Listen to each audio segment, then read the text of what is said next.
Well, hey, North Canton Chapel, Pastor Brannon here. Thought I'd reach out to you this week. Maybe you're like me, and you've had your eyes open this last week to the political happenings in our world and in our country, and maybe it's got you a little bit rattled. And you're asking yourself, okay, so how should I be thinking? How should I respond? I've asked myself that question. This last weekend, I was actually away camping. Saturday, Sunday, taking a little bit of a break, and I came up out of this place where I have no cell signal.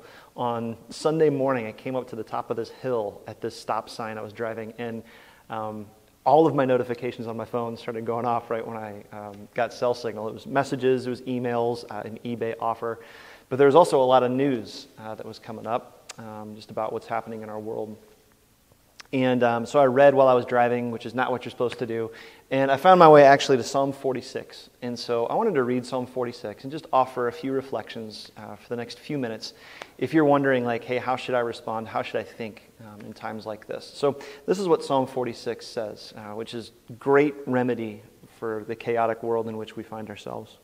It says, God is our refuge and strength, a very present help in trouble. Therefore, we will not fear, though the earth gives way, though the mountains be moved into the heart of the sea, though its waters roar and foam, though the mountains tremble at its swelling. There is a river whose streams make glad the city of God, the holy habitation of the Most High. God is in the midst of her. She shall not be moved. God will help her when morning dawns. The nations rage. The kingdoms totter.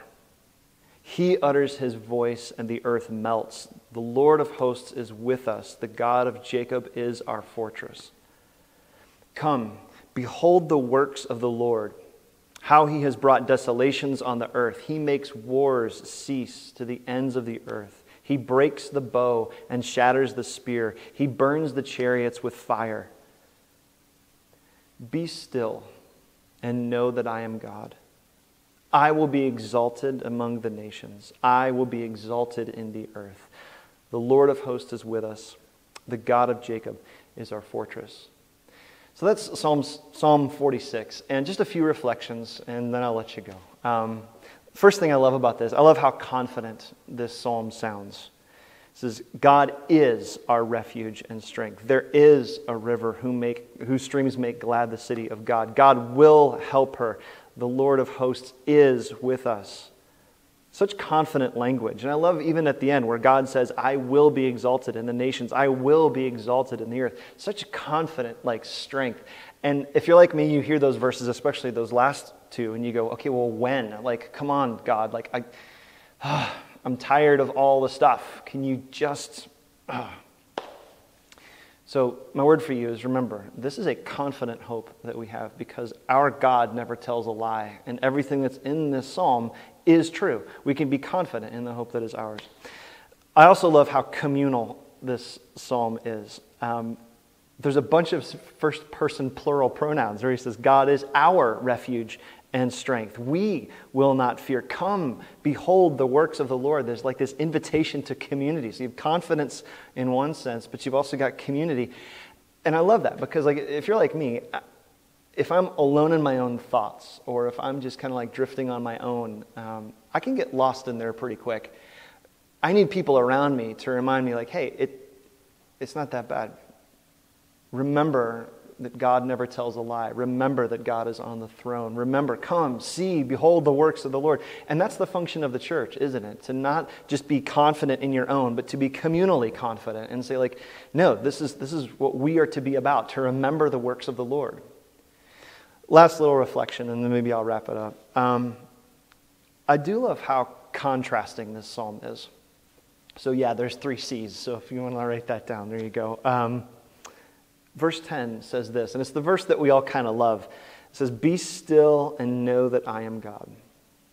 That is such a contrast with the rest of the psalm because you've got these foaming, roaring waters. You've got bows and spears and chariots that are being burned up with fire. And this incredibly violent, war-like scene. And then right there in verse 10, there's that be still and know that I am God. Such a contrast to everything else that surrounds it. And the thing that I love about that, I've seen that verse like put on posters. I've seen it put like in pictures. And I think it's so wrongly applied. If you have this poster in your house, please don't hate me. But it's like a poster of like this really serene lake, you know what I'm talking about? With like the mountains and the pine trees and like there's like a little loon moving across the lake or something. Be still and know that I am God. That's not what this is about. Like that call to be still is in the midst of this incredibly conflictual, tumultuous thing. And so you have the contrast of this warlike image against this be still image.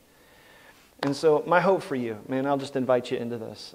Go back and read Psalm 46 maybe sometime this week. It's such a beautiful psalm that just helps to articulate what we are called to be as Christians. We are called to be confident that God never tells a lie and that he will be exalted among the nations. We're called to be communal, that we remind ourselves of these things in the midst of profound political chaos.